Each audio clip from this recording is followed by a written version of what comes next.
Our in-depth research for over 4 decades can help you understand the mindset that you need to survive and thrive in the digital economy. The yin-yang ability to apply optimization and agile innovation is your key to digital enterprise transformation.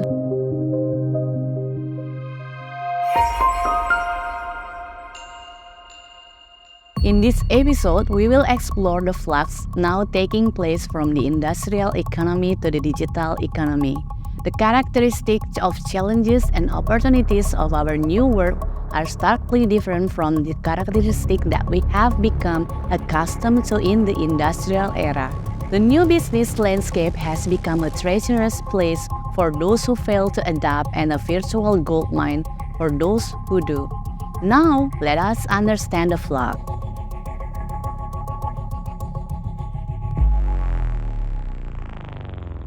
You have to know the past to understand the present. So in order to understand the world we are in now, what we call our digital economy, we will first of all need to know what has happened in the past, what we call the industrial economy. Let's start by looking at world GDP. The World Bank measures world GDP in constant US dollars, the value of all goods and services produced by all the countries in the world in a single year. The value of GDP in trillions of US dollars is measured on the vertical axis. The concerned years from 1960 to 2022 is shown as a vertical line on the horizontal axis. The red dashed line marks the year 2000. The last year of the 20th century marked the end of an era and the beginning of a new one. Some call it the end of Industry 3.0 and the beginning of Industry 4.0. Others refer to it as the end of the industrial economy and the beginning of the digital economy. At Anutani Research, we perceive the phenomenon as neither an end nor a beginning. Rather, it is a state of flux enabled by technology, an ongoing shift in the characteristics of the challenges and opportunities of our world. Now take a close look at how many years it took our world to produce $10 trillion worth of goods and services for the first time. 19 years. The second $10 trillion? 10 years, half the time. The third $10 trillion? 6 years, clearly accelerating. But then look at what happened in the next round, the Asian crisis of 1998. Indeed, our engine slowed down a bit. We needed 8 years for that, only to make a remarkable recovery. We needed less than 3 years to produce the world's fifth $10 trillion of GDP.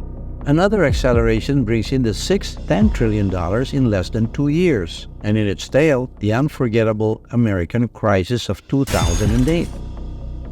For the first time in history, world GDP contracted. The decisive actions taken by America's new president-elect that year made an impact.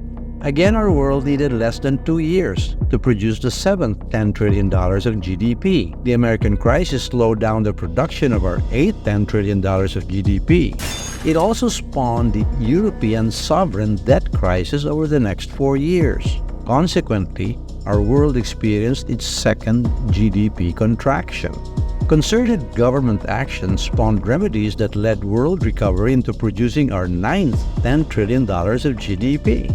We were shocked by 3 global crises only to be flabbergasted by the COVID-19 pandemic. That coronavirus delivered our third GDP contraction. Government leaders acted decisively with vaccines at breakneck speed, mandated social distancing, accelerated a new social norm, online meetings. The recovery that followed produced our 10th $10 trillion of GDP. By the end of 2022, the characteristics of challenges and opportunities of our new world are starkly different from the characteristics that we have become accustomed to in the industrial era. The established ways of doing even the most basic tasks are being reinvented. The new business landscape has become a treacherous place for those who fail to adapt and a virtual gold mine for those who do.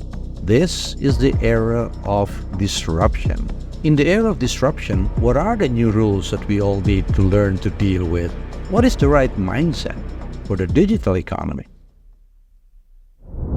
3 GDP contractions within the last 2 decades. Per capita GDP has more than doubled over those 63 years. What happened? Or better yet, what are we still experiencing in the world today? Population growth alone cannot explain the accelerated growth of GDP. The answer lies mainly in the advancement and widespread use of digital technology. Artificial intelligence and robotics will soon be further accelerated by quantum computing.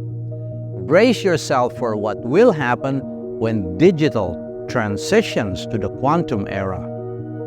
Digital technology is relentlessly fueling the convergence of three global phenomena: a new lifestyle for everyone without exception, a new generation of consumers, customers, and workers empowered by smartphones and AI, and the globalization of digital markets.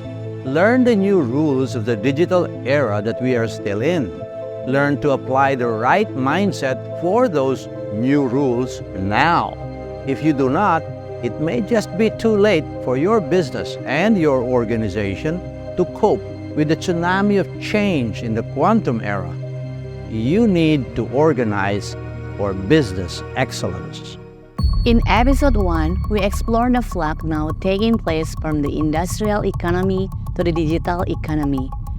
Established way of doing even the most basic tasks are being reinvented constantly. We live in an era of disruption. The new business landscape has become a treacherous place for those who fail to adapt and a virtual gold mine for those who do. There are new rules and we need to quickly learn to deal with them. In the next episode, we will understand the new rules.